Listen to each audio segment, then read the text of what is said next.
Welcome back to Clean News Rajasthan. चलिए देखते हैं राजस्थान की 15 फटाफट बड़ी खबरों को। किरोड़ी लाल मीणा का इस्तीफा स्वीकार नहीं, बोले बीजेपी अध्यक्ष मदन राठौर। राजस्थान बीजेपी प्रदेश अध्यक्ष मदन राठौर ने कहा कि किरोड़ी लाल मीणा का इस्तीफा स्वीकार नहीं किया गया है, वह जल्द ही काम संभालेंगे। दरअसल कल अशोक गहलोत ने एक्स पर लिखा था कि राजस्थान में आपदा है लेकिन आपदा मंत्री का पता नहीं है, सीएम भजनलाल शर्मा स्थिति स्पष्ट करे। पूर्व मुख्यमंत्री अशोक गहलोत ने इसको लेकर सवाल उठाया तो बीजेपी प्रदेश अध्यक्ष मदन राठौर ने इस पर पलटवार किया।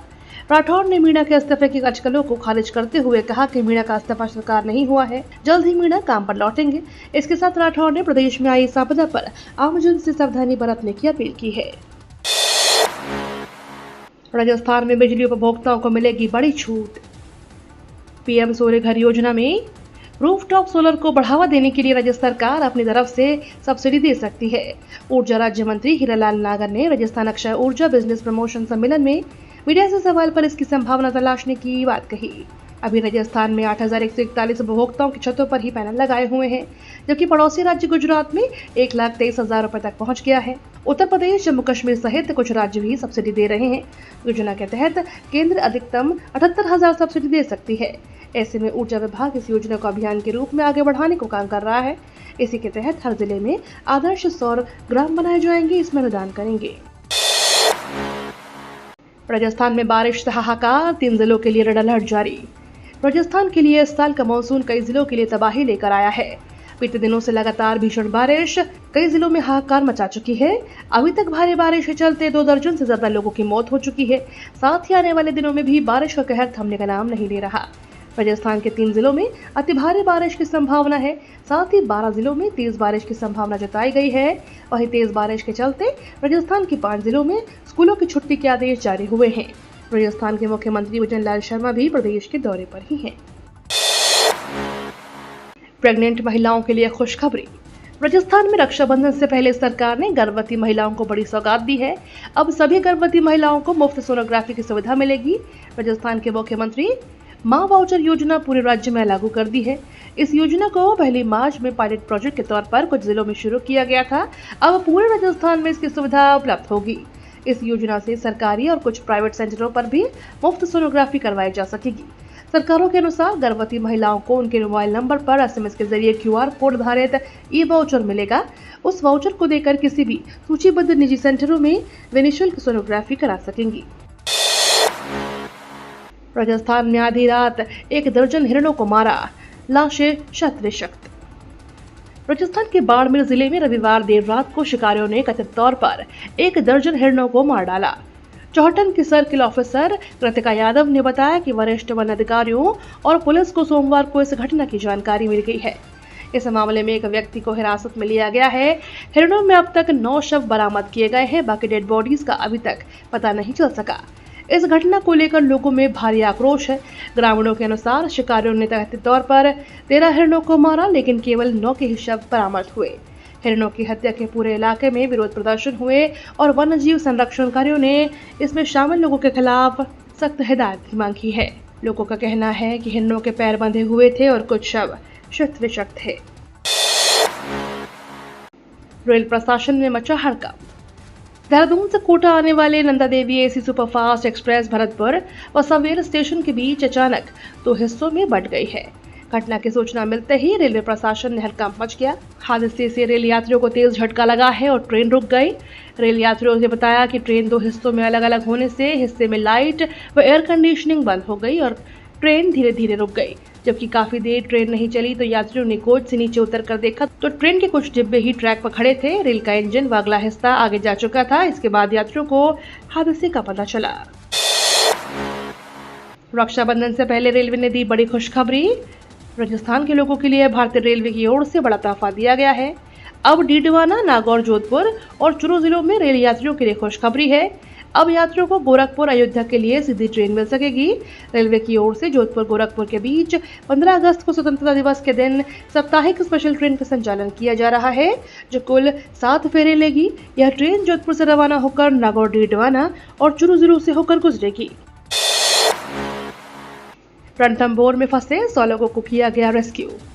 माधोपुर जिले के रणथंभौर राष्ट्रीय उद्यान इलाके में भारी बरसात के चलते 100 से अधिक लोगों को गणेश धाम और जोगी महल के पास फंसने की खबर है। खबर के मुताबिक ये लोग विश्व प्रसिद्ध त्रिनेत्र गणेश धाम के दर्शन के लिए गए थे, लेकिन इस दौरान इलाके में भारी बारिश होने से रास्ते जाम हो गए हैं और श्रद्धालु वापस नहीं लौट पाए। हालांकि फंसे हुए लोगों का रेस्क्यू देर रात शुरू किया गया, लेकिन काफी कम लोगों को रेस्क्यू किया जा सका। राजस्थान में इस साल भी नहीं होंगे छात्र संघ चुनाव। राजस्थान में छात्र संघ चुनाव की मांग को लेकर स्टूडेंट लगातार प्रदर्शन कर रहे हैं। उनका आरोप है कि सरकार ने छात्र संघ चुनाव करवाने का वादा किया था, लेकिन अब इसे करवाने के पक्ष में नहीं है। इस बीच राजस्थान के डिप्टी सीएम प्रेमचंद बैरवा का छात्र संघ चुनाव को लेकर बड़ा बयान सामने आया है। दरअसल डिप्टी सीएम प्रेमचंद बैरवा एक निजी कार्यक्रम में शामिल होने के लिए सीकर के रिंगस में पहुंचे थे। इस दौरान मीडिया से जब छात्र संघ चुनाव को लेकर सवाल किया गया तो उन्होंने कहा, अभी छात्र संघ चुनाव प्राथमिकता में नहीं है। सबसे पहले कॉलेजों की फिजिकल स्थिति व शिक्षा व्यवस्था को सुधार करना हमारा लक्ष्य है। इसके बाद युवाओं के बारे में सोचेंगे। 10वीं पास के लिए ITBP में नौकरियां। इंडो तिब्बती बॉर्डर पुलिस में कई पदों पर भर्तियां निकाली हैं। खास बात यह है कि इन पदों पर सिलेक्ट होने वाले उम्मीदवारों को 81,000 रुपए तक की सैलरी मिल सकेगी। इस पूरी डिटेल्स को चेक करने के लिए आवेदन से पहले नोटिफिकेशन चेक कर ले।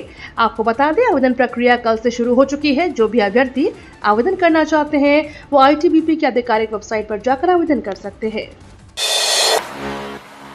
पेपर लीक मामले में SOG और SC में मिली जीत, फर्जी थानेदारों को झटका।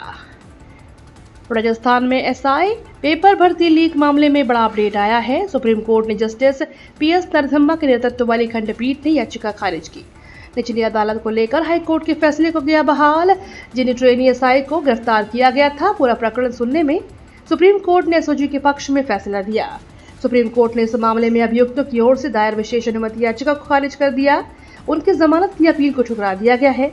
सुप्रीम कोर्ट में कल जस्टिस PS नरसिम्हा और जस्टिस पंकज मित्तल की पीठ ने इस मामले की सुनवाई की, जिसमें राजस्थान सरकार की ओर से अतिरिक्त महाधिवक्ता शिवमंगल शर्मा ने दलील दी, जिन्हें अदालत ने सही ठहराया। राजस्थान में अलग राज्य बनाने की मांग को लेकर सियासी तेज। राजस्थान के दक्षिण हिस्से में अलग प्रदेश की मांग का आंदोलन तेज हो चला है। राज्य में ही विश्व आदिवासी दिवस 9 अगस्त को एक बार फिर से मांग उठाई गई थी। बांसवाड़ा में आयोजित कार्यक्रम में स्थानीय सांसद राजकुमार रौत ने भील प्रदेश की मांग को उठाया, जिसके बाद उनके इस भाषण की काफी चर्चा हो रही है। उन्होंने कहा कि देश में धर्म और जाति की राजनीति हवा होती जा रही है। इसके चलते सभी समाज में डर फैल गया है और यहाँ के लोग भयग्रस्त हैं। इसमें अंदेशा लगाया जा सकता है कि जिस प्रकार अभी बांग्लादेश के हालात उत्पन्न हुए हैं, कहीं आने वाले समय में भारत में भी ऐसी हालात उत्पन्न न हो जाए। पश्चिमी सीमा पर BSF हाई अलर्ट। 15 अगस्त को लेकर पूरे भारत की सीमाओं पर हाई अलर्ट जारी हुआ है। पश्चिमी सीमा पर ऑपरेशन अलर्ट 11 अगस्त से चल रहा है। विशेषकर बांग्लादेश में हुए प्रकरण के बाद पश्चिमी सीमा पर BSF पूरी सावधानी बरत रही है, सजगता अपना रही है। इसके बाद BSF पाकिस्तान से होने वाली हेरोइन की तस्करी रोकने के लिए भी लगातार काम कर रही है। पाकिस्तान से आने वाले ड्रोन को रोकने के लिए BSF आधुनिक तकनीक तैनात कर रही है। कांग्रेस और उसके कुछ सहयोगी देश को बर्बाद करना चाहते हैं। संसदीय कार्य मंत्री किरेन रिजिजू ने हिंडनबर्ग रिपोर्ट के मुद्दे पर कांग्रेस के आरोप पर पलटवार किया है कि यह मामला कुछ भी नहीं, बल्कि जो लोग पहले भी ऐसी अफवाह उड़ाते रहे हैं, उन्हीं के द्वारा देश के विरोध में और प्रधानमंत्री नरेंद्र मोदी के विरोध में फैलाया गया एजेंडा है। केंद्रीय मंत्री ने कहा कि देश के अंदर और बाहर कई ताकतें हैं, भारत के खिलाफ साजिश कर रही है। देश के लोगों को यह समझना होगा कि जो भारत को आर्थिक रूप से नुकसान पहुंचाने की कोशिश कर रहे हैं, उनमें कांग्रेस और कुछ विदेशी लोग हैं। उन्होंने कहा कि ये लोग PM मोदी को नुकसान नहीं पहुंचा पाए तो अब देश के खिलाफ काम कर रहे हैं।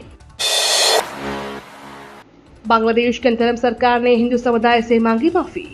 हिंदुओं पर हमलों को लेकर बांग्लादेश में ढाका के सड़कों पर हजारों प्रदर्शनकारी उतरे हुए हैं। वे सुरक्षा की मांग कर रहे हैं। इसी बीच देश की अंतरिम सरकार ने गृह मामलों के सलाहकार ब्रिगेडियर जनरल M सखावत हुसैन ने हिंदू समुदाय से माफी मांगी है। उन्होंने कहा कि मैं अपने अल्पसंख्यक भाइयों से माफी मांगता हूँ। हम अशांति के दौर से गुजर रहे हैं। पुलिस खुद अच्छी स्थिति में नहीं है। ये तो थी राजस्थान की बड़ी खबरें। रोजाना सबसे पहले अपडेट पाने के लिए क्लीन न्यूज राजस्थान को अभी सब्सक्राइब करें।